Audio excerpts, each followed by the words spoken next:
Hello humans, February 22nd, reasonably early in the morning, a little after 9, heading on another very, very, very long trip. This one's a different purpose, so maybe I'll do like 3 of these discussions. Got to take my remaining dog in and get a we just lost Boris. They say it was for this leptospirosis. I think they just picked that because they don't know for sure, but maybe it was. Maybe they actually did do one of the blood tests. I haven't been able to read bring myself to read the doctor's notes yet. It's still too harsh on me. Anyway, so I got to get the girl here inoculated against rabies, because we do have rabies in our area. Maybe it was last year or the year before, there were 2 instances of rabid raccoons in the area. And, we're on the coast, there's all kinds of animals every fucking place. So, I've got to do this. And I just don't want to get her anything with thimerosal, so off we go.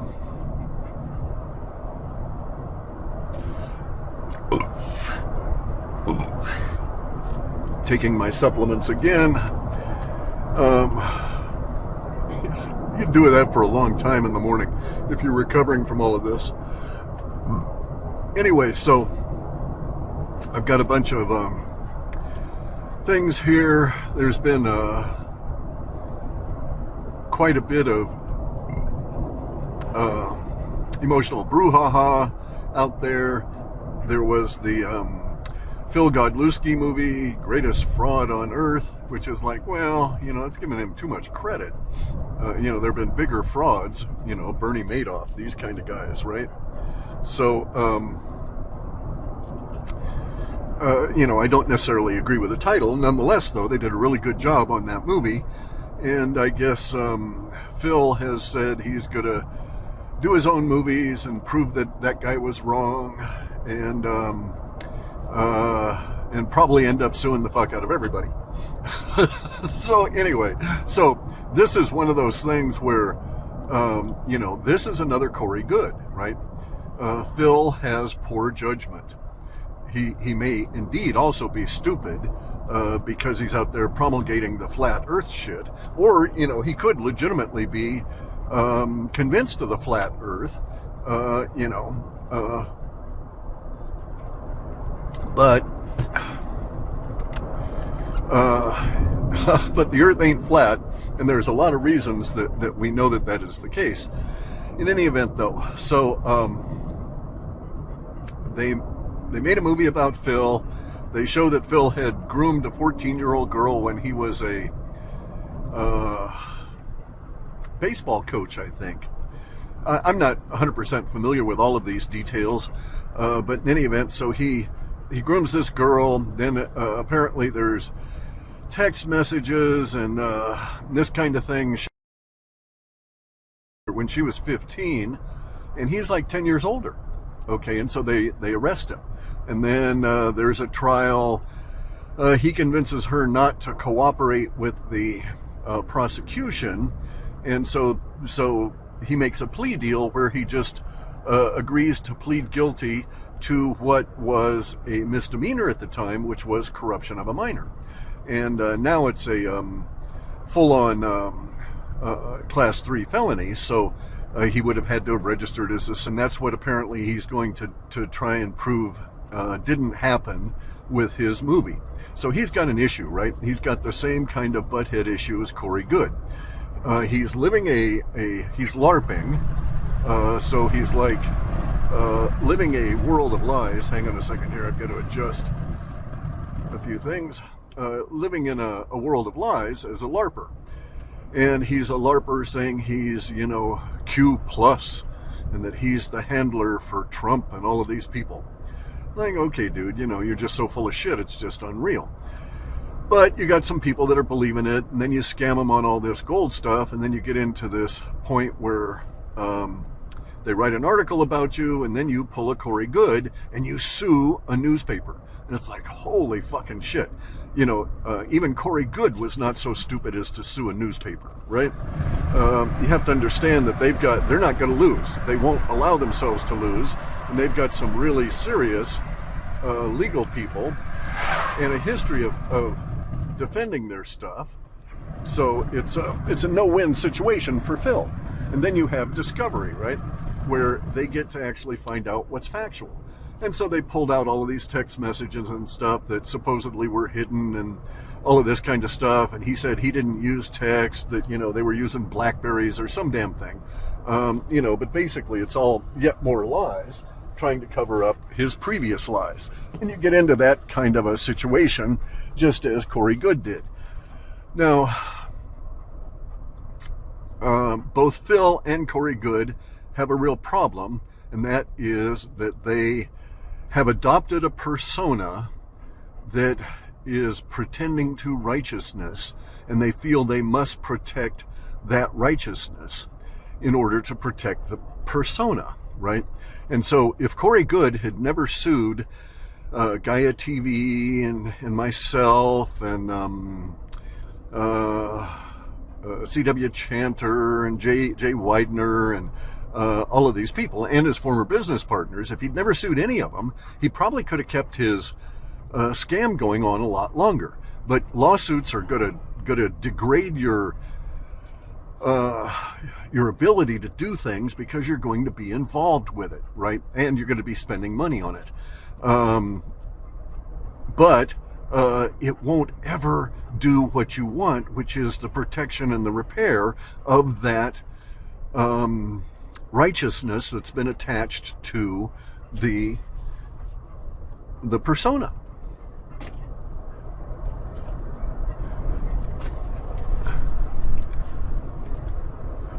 So the righteousness that's attached to the persona, they feel needs to be protected in order to protect the LARP they've got going.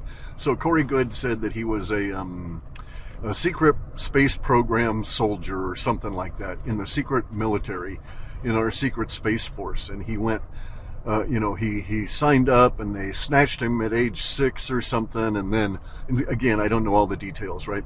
But they snatched him at age 6 and they, and he works for the secret space program for bunches of years, and then they do this thing called 20 and back. So they let you work for 20 years, and then they put you back in time, and so you go back and they somehow undo all the time that's hit your body, and you start all over again and live those years all over again. And so this is like a really goofy idea, and there was just all kinds of holes in Corey Good's story. It was all bullshit, right? 100% bullshit, made up with David Wilcock for Gaia TV.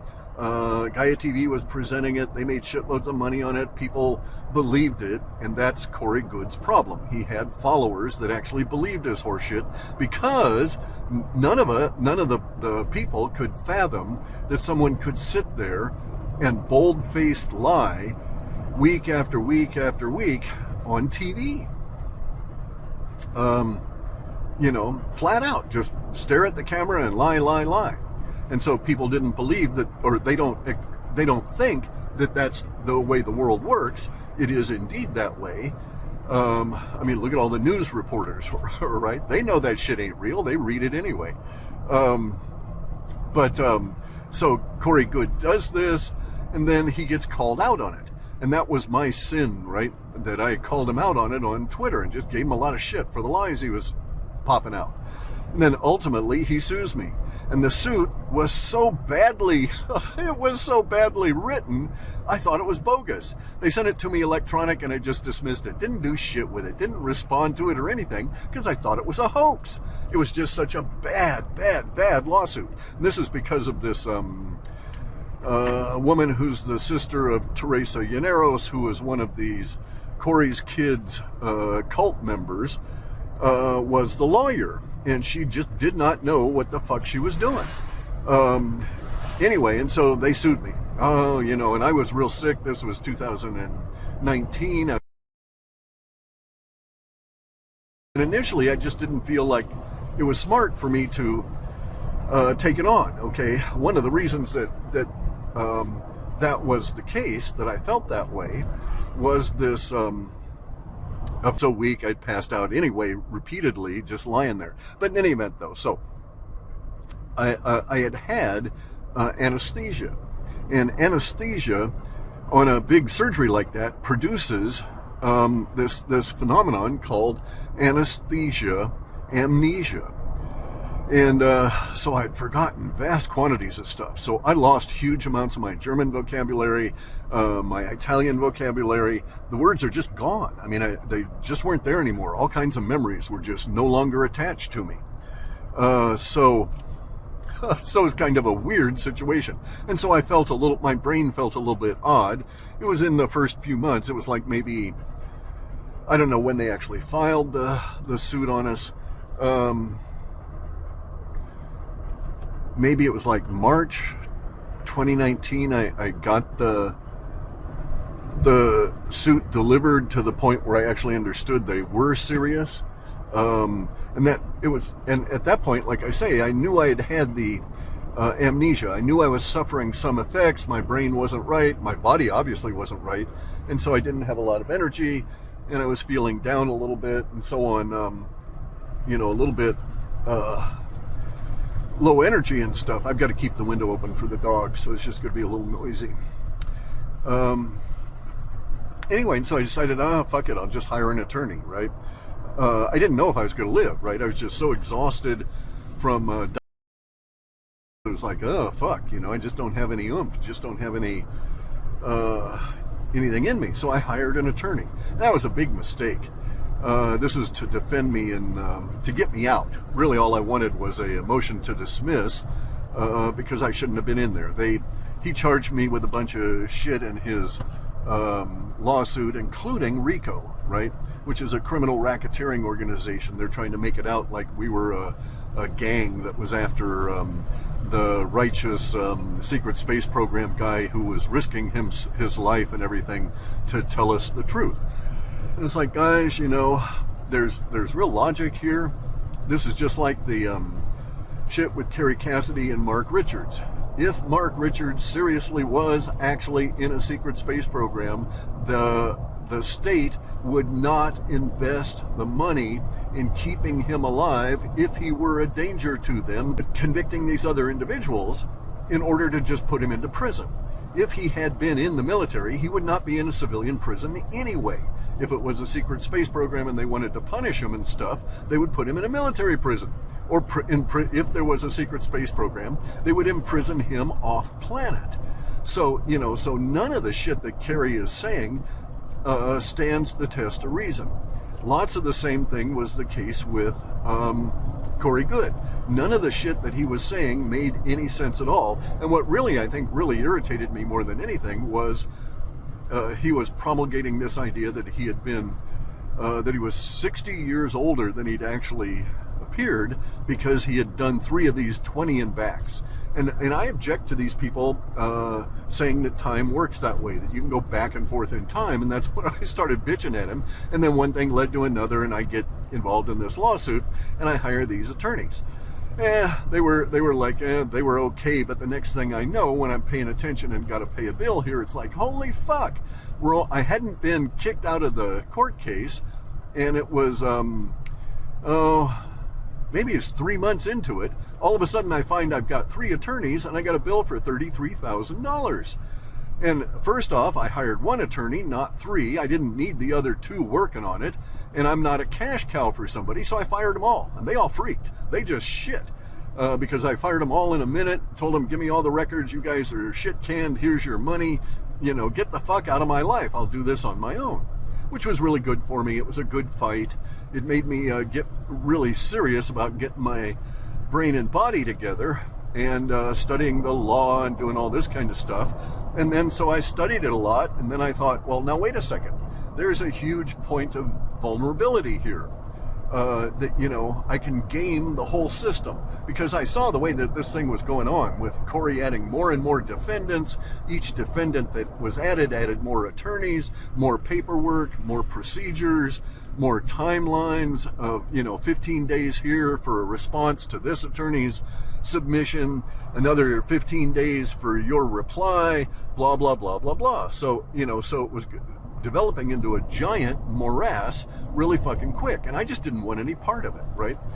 I knew I didn't do any of the stuff I was being accused of, but that doesn't necessarily mean that you're not going to get convicted of some bogus shit, as we see with, Corey Good, or with Trump. Trump got convicted of bogus shit in New York, right? You can't trust these courts.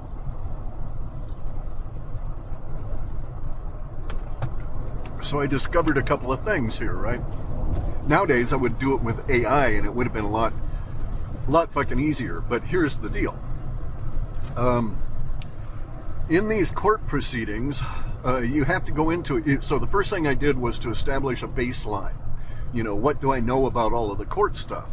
Where are the motivations on all these people? What are they doing? And why do they act this way? And one of the things I discovered was that judges do not want to ever make a ruling that can be appealed, okay? Because then that nature of that ruling itself means that they themselves can be sued. And so it's like, oh, they don't want to get anything that can be appealed, because then there's the potential, the very likelihood, very probability, it's very probable that it'll be overturned. Because it's you got to understand the mindset of these judges. So a judge panel that's being presented with some other judge's action to critique it, so to speak, and pronounce on it, the easiest thing for them to do is to overturn it and kick it out of their court, and they don't have to fuck with it. And they don't get tainted with it, no matter how goofy it is. Because they're not sustaining it. They just have to find a reason that it can be overturned. All the judges know this, so they don't want anything going up to any panels for appeals and reviews. And so I discovered this, right? And then I know that they don't want to do anything. They don't ever want to make a ruling that gets them off into, quote, new territory. And so I saw my options there. So another thing about this is that these people the court system works on this 15-day time lag at the federal level. So you submit a motion, they get it to me electronically. I have 15 days to respond, right? So your attorney gives me something, Corey Good's attorney did something, and the courts are really weirdly set up anyway. But anyway, and then I have 15 days to respond to it. And then, so that's my response. And then she would have 15 days to reply to my response, right? So basically, she submits something, and then she figures she's got a month, because it'll take me 15 days to respond, and then she's got her 15 days. So she's managing, this is Corey Good's attorney, she was managing suing all kinds of people. Gaia TV had shitloads of attorneys out of New York. I mean, like top dog, $500 an hour kind of guys. They weren't fucking around. She was suing Jay Widener. He has attorneys. I'd finally gone pro se, fired my attorneys, and was doing it myself. So I actually removed some of her burden, but so she thought. But anyway, so here I am, and I discovered this. A, judges don't want to do anything that's new and precedent setting. B, and so what I did was I discovered that Corey Good had this thing out there that he disclaimed. He claimed it was not him. Okay, this was the Light Warrior Legal Fund. And he was saying it was being run by somebody else on his behalf, that he didn't start it and stuff. Well, I could disprove that real easily with the IP address chain and the whole thing, right? So Corey Good was running it. And in there, that thing stuff, right? And so I thought, aha. And so I did this. I waited until a strategic moment, and then I arranged things to make the procedures work in my favor. This 15-day time lag, and the fact that these guys and their procedures, the court has to do these things one by one by one in the time and in the order in which they're presented. If they take one extra day, they've got lawsuits on their hands suing them for violating their own procedures. Maybe it's going to set a precedent, maybe it'll get put in review, and yada, yada, yada. So it's a big problem to not do things in a timely fashion, right?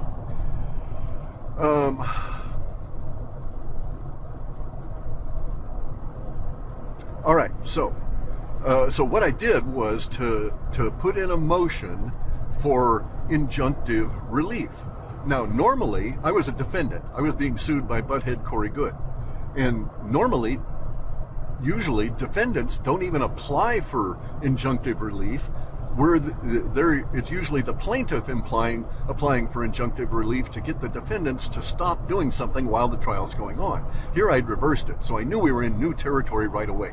There are very few of these that have ever been granted, but it was possible. And then I timed it so that I had a reply to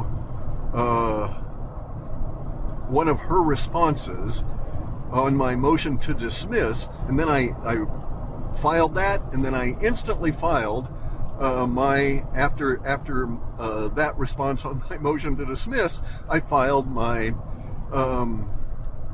plea for injunctive relief, which I knew they weren't going to grant. I knew they didn't even want to look at it. Now, so there's two judges involved, right? There's the judge, and then there's the administrative judge, the one who does all of the work and deals with the sort of like an intern judge and does all of the procedures and filings and does all the shit work, basically, all of the easy stuff. And then the judge who might be managing many cases with lots of these assistant judges.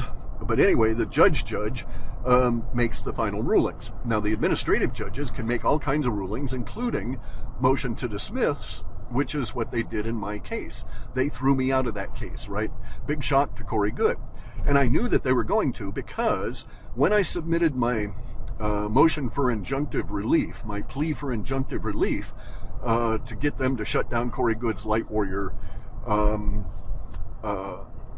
website that was defaming me, I knew they wouldn't want to touch that with a 10-foot pole.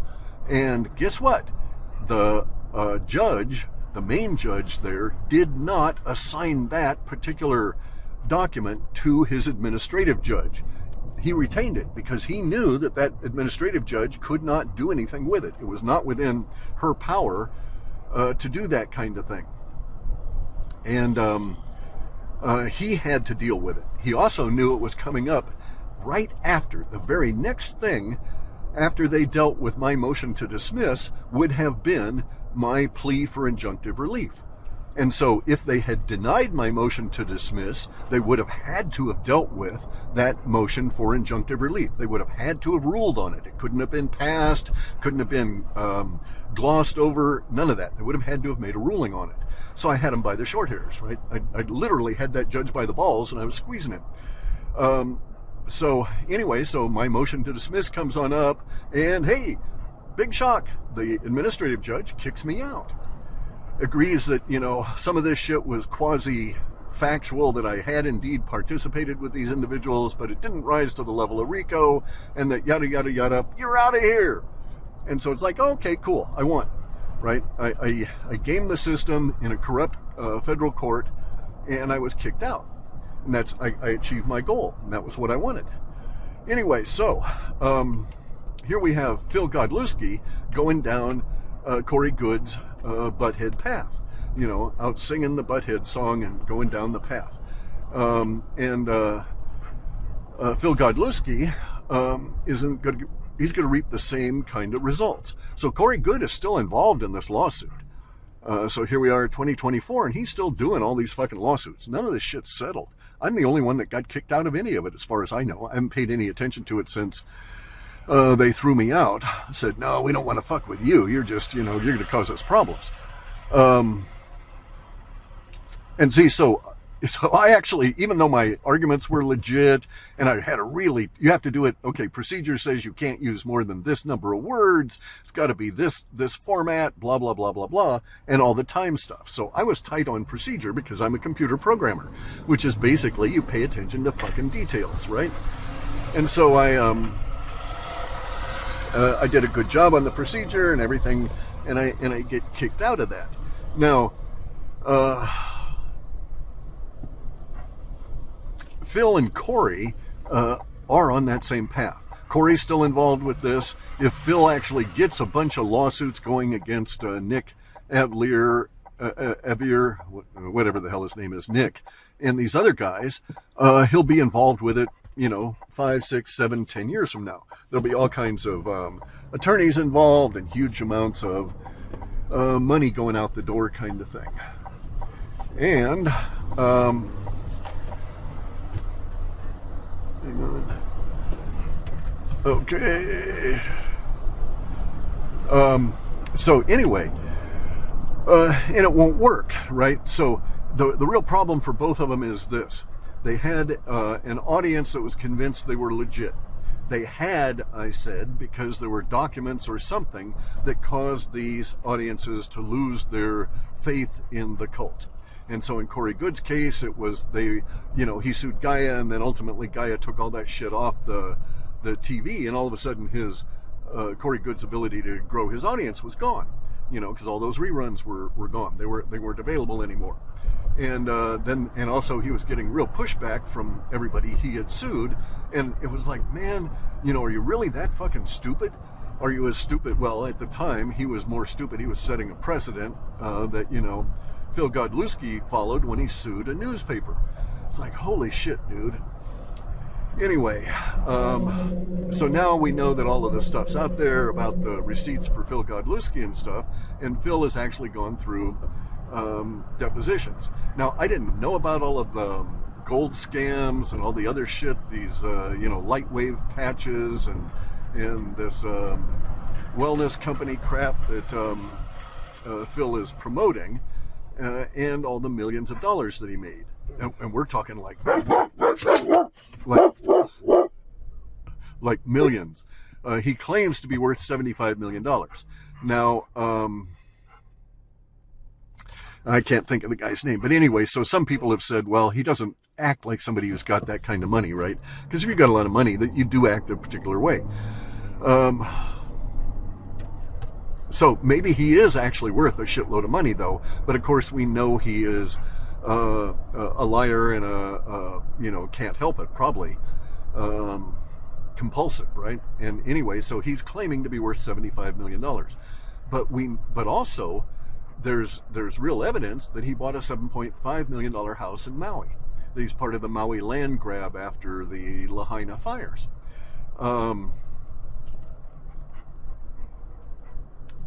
Pretty cool house actually in Maui.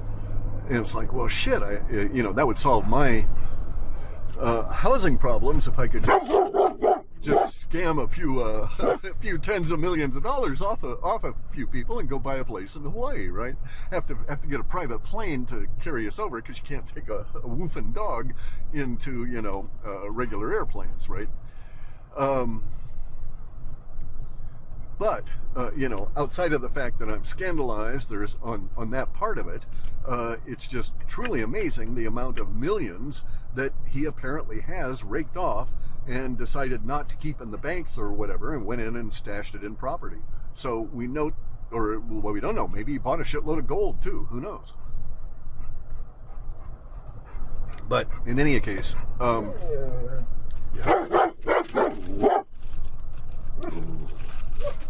Oh, those evil mail carriers. Oh, they're just terrible. Gotta bark them up.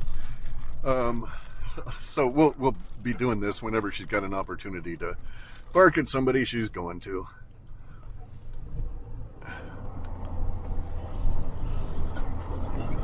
So back to Phil. Anyway, so Phil and Corey have this issue with their audience where they're trying to, with their cult actually, where they're trying to maintain their cult leader status, even though they've now been shown to have feet of clay and do bad things. And their problem is that they don't quite recognize that you cannot restore that by a court case. So I'm here to tell you that even if Phil Godlewski were to win all of his court cases, even if he were to win the court case against the newspaper, and even if he were to win all of his court cases against all these other people that are causing him problem and calling him names, it's not going to restore anything. The element of belief has been shattered, so it just isn't going to do him any good.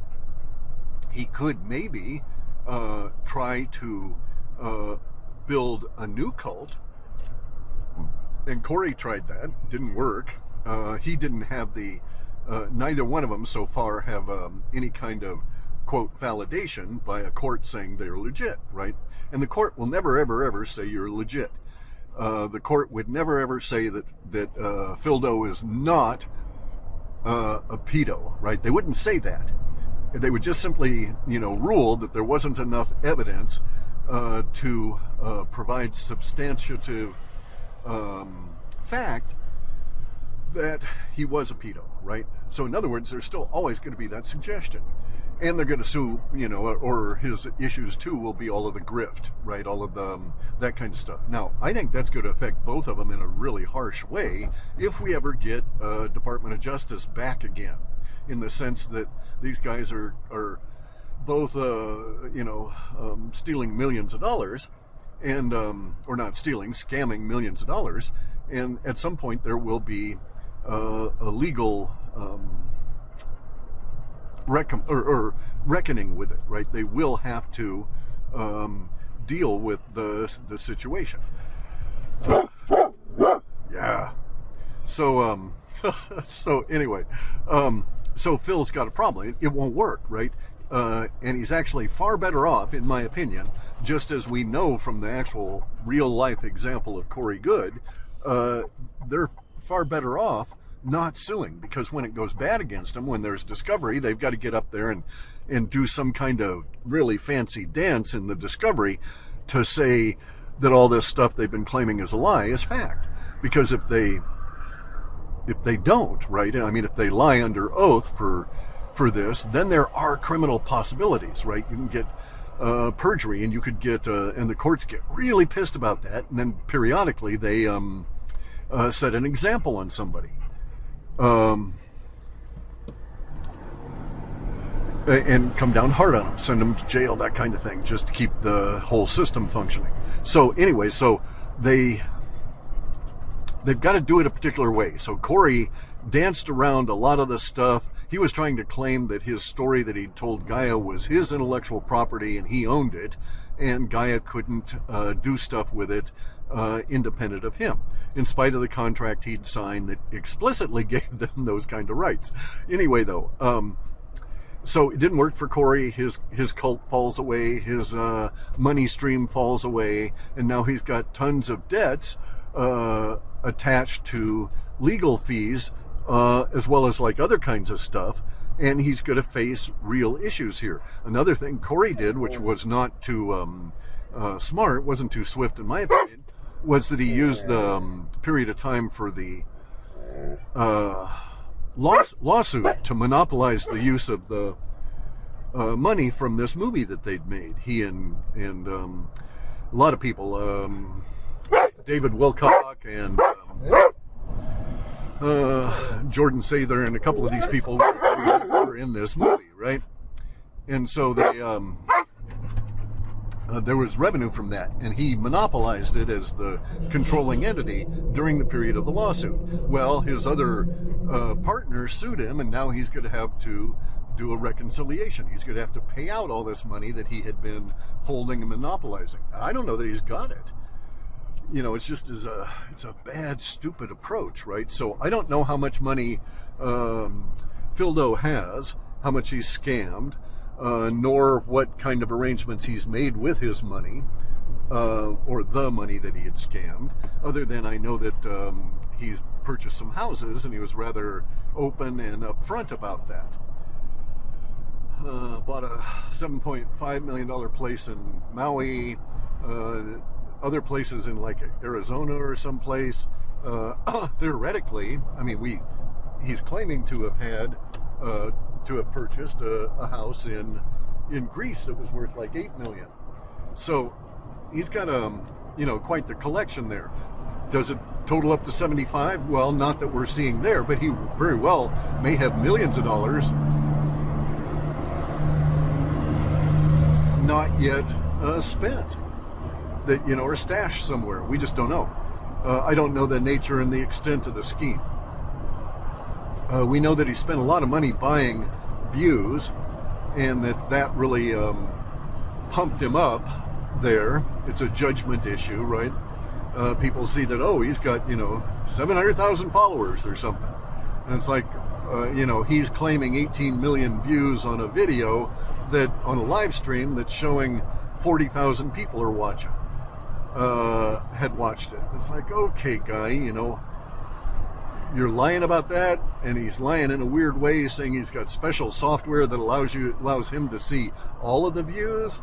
And it's like, guys, we're going to have to dispute on that. That such software exists, etc., etc. And I doubt seriously that he's ever had millions of views on a live stream.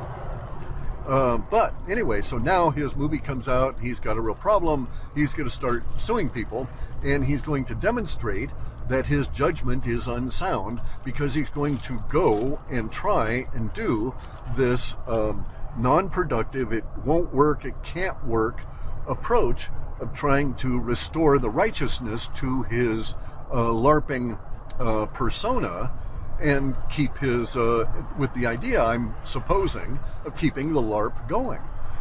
Which again, it is not going to work. Man, hang on. I'm going to have to do something here. There we go. Okay, cool.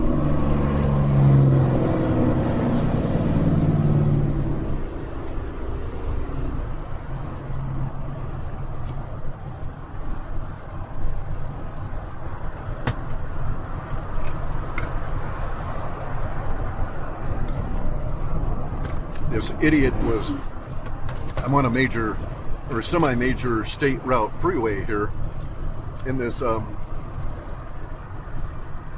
guy he was ahead of me and going slow. He'd pulled over right in front of a logging truck with about 50,000 pounds of logs that was trying to come up a hill, and had been accelerating and had to use the compression on the engine to decelerate. That's what all that noise was.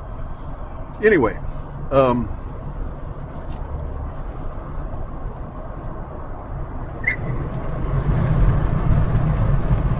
that one doesn't do it. Okay, hang on, I'm trying to get some adjusted wind here for the dog. Anyway, hope that isn't too noisy. And if it is, hey, screw it. Nothing I can do about it.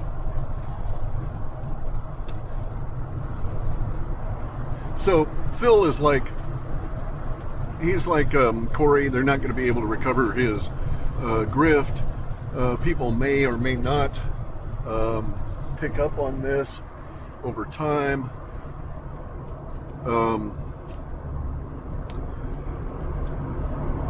But it is demonstrating this lack of judgment, right? So, in my opinion, both Corey and Phil are poor thinkers, because they didn't game out what they were attempting to do with the lawsuits, how it could possibly end, and the level of risks involved.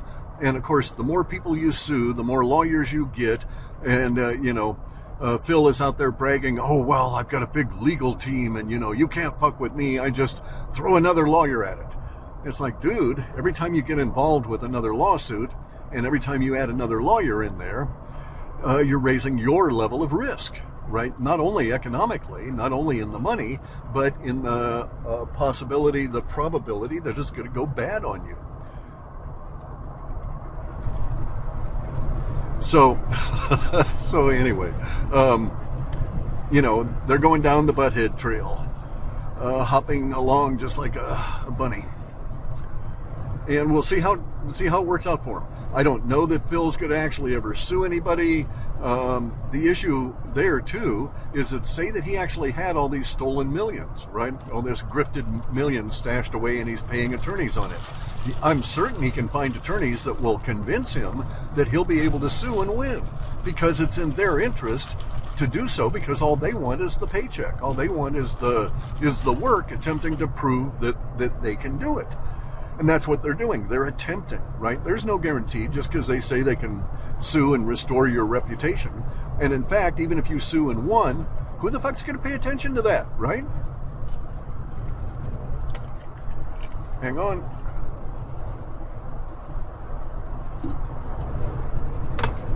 So,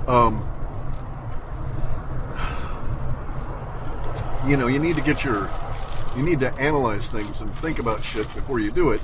Otherwise, you end up in this big problem. And once you get into these suits, you can't get out easily. You can't, like, file a lawsuit against a bunch of people and then, spend a bunch of money on attorneys and stuff and get so far and say, I don't want to do it anymore. I'm done with it. It just doesn't work that way. You just don't get out that easy. So, we'll see how it plays out, but it's very interesting that all these issues around Judgement are coming on out, right? And we find that there's the same lack of judgment in a particular group of individuals. So there have been new people coming up into the, quote, truther movement in like last few months, and we've had some developing emotional brouhaha around all of this. So you've got, for instance, you got Carrie Cassidy. She actually said, in her opinion,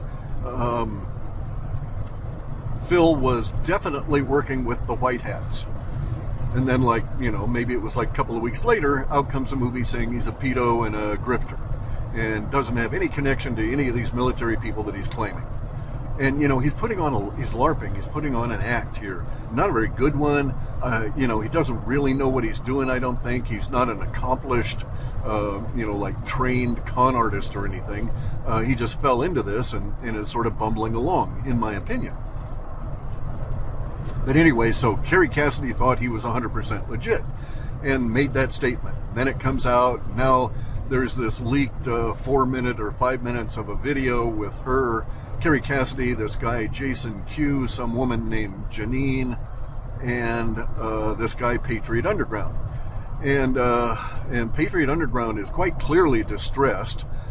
Jason Q is all bent out of shape that Carrie Cassidy doesn't want to discuss and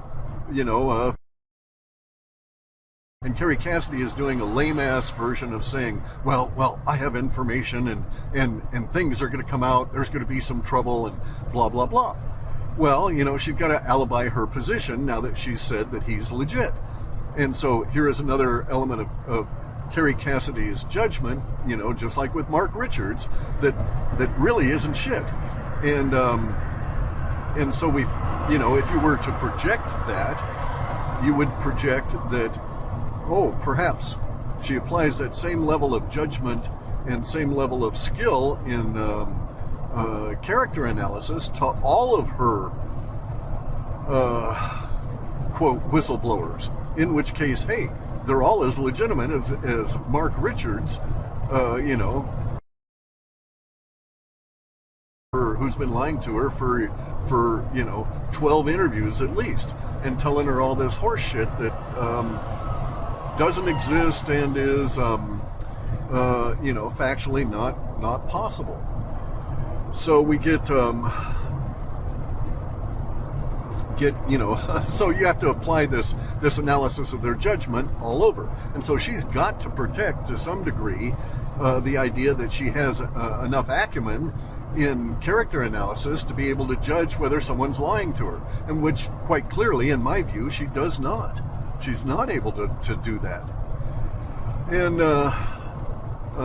And this is sort of where we're at with that. Now, this is on top of all of this other, quote, infighting about all of this stuff. Now, I get pissed about people being technically inaccurate, and I think Carrie is just, totally ignorant of AI, has no concept of the tech involved, no concept of what's going on there.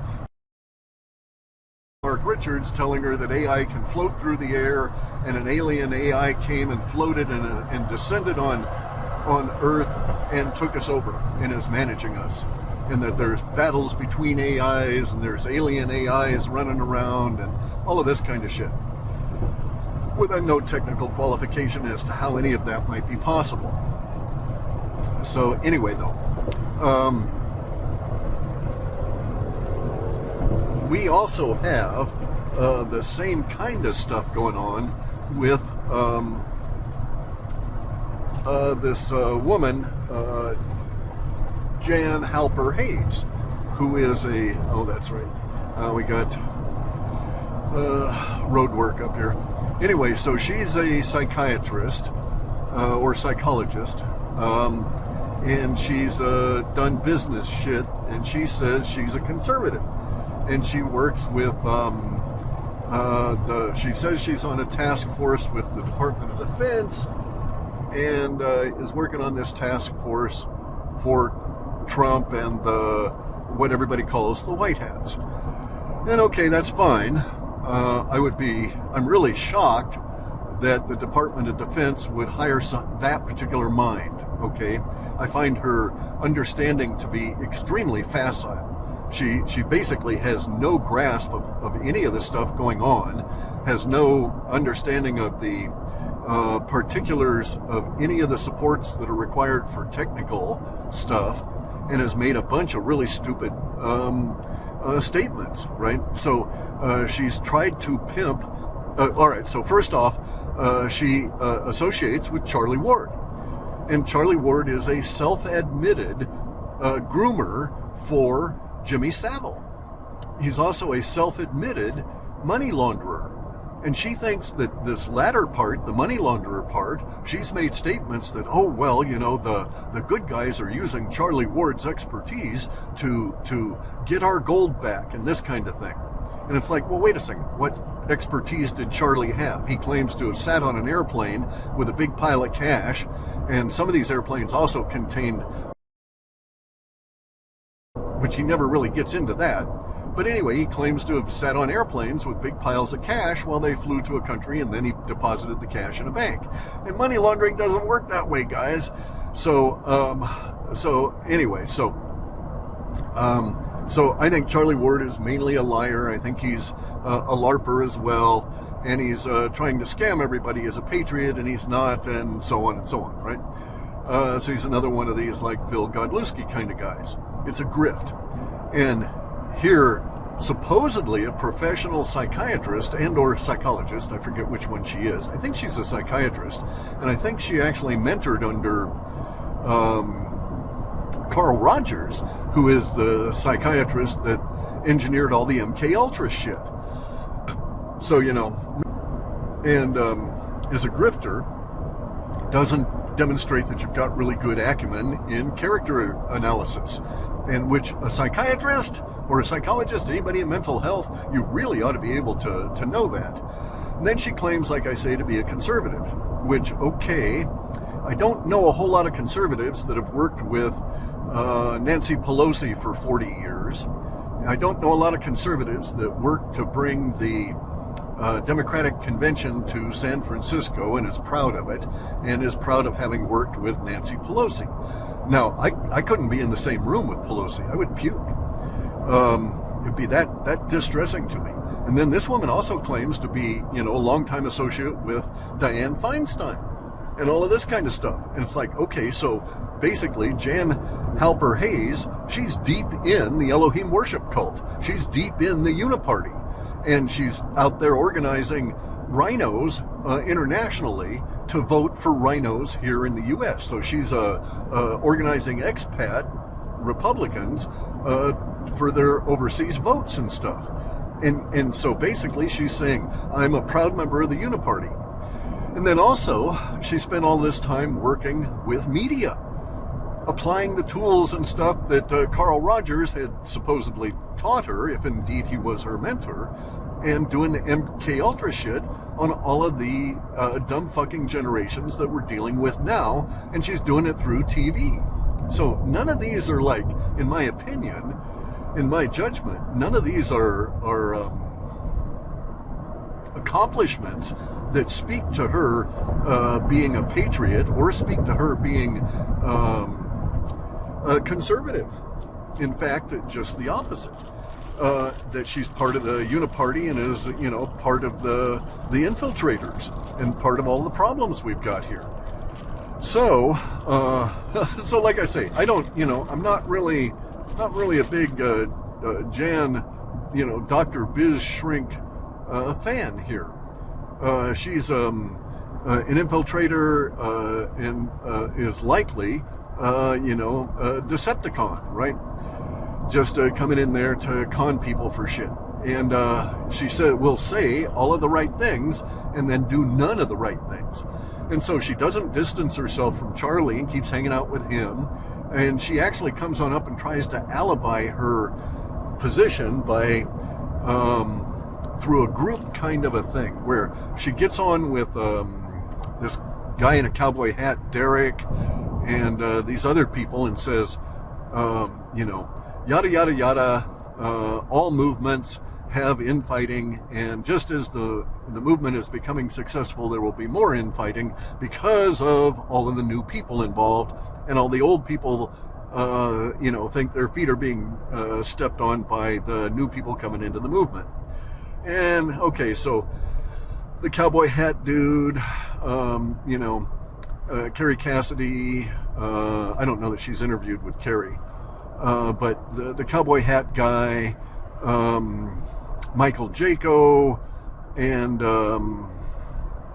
Patriot Underground, and some of these other people are getting shit, not because they're new.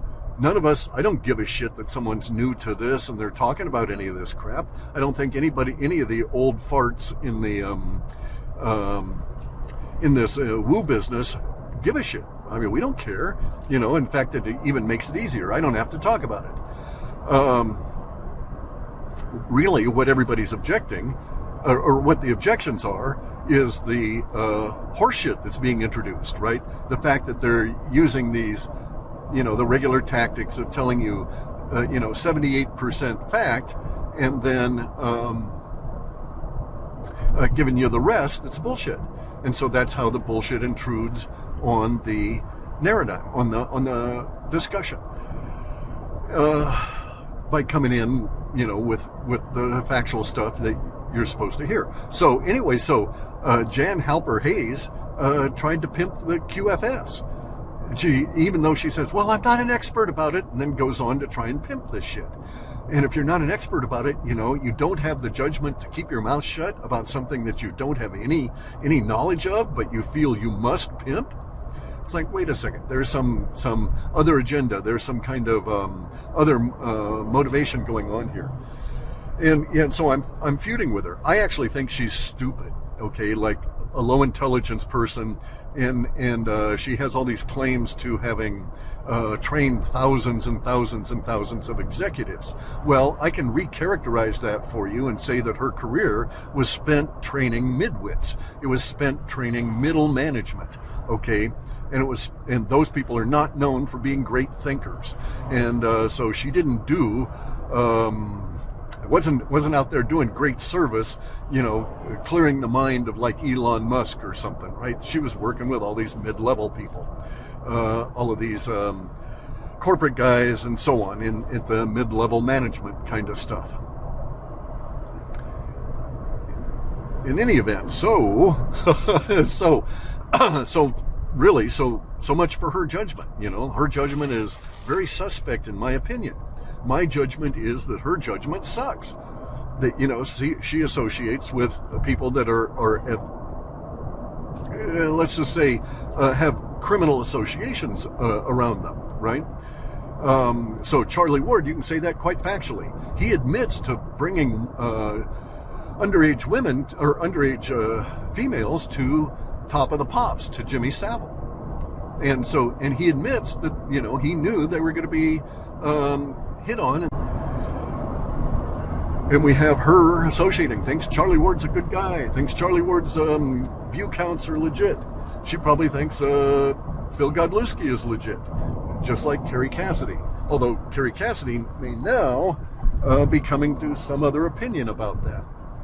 I'm going to stop here in a little bit at this State Route P Palace and get out and let the dog get out. We'll get some air and some walking time here, and then I'll pick up on another one of these. In any event, though, so people that are going to be sued if he actually ever gets around to doing it, people that are going to get sued by Phil Godlewski have a new tool they can use. Because I was just thinking about it here. If I had to do a lawsuit now against a butthead like Corey Good, I would use AI. I would first go through and get transcripts of everything they had said, just have it, you know, pull up a video and have it generate transcripts, right? Take the transcripts, save it off as a file, as a just regular old text file. And then later, I would collect all of these fuckers, all of their words in all of these TV shows, and then I would run them through the AI and with some particular queries to have them reformat all of that stuff and present it to me in a particular way for the evidence I need in the lawsuit. So, you know, everything that Phil Godlewski has ever said in any video can be dumped into a text file and then analyzed repeatedly different ways with AI. And boy, I bet you're going to find some interesting stuff there. So we got... All right, so we'll be pulling off here, and I'll pick up on this in a little while.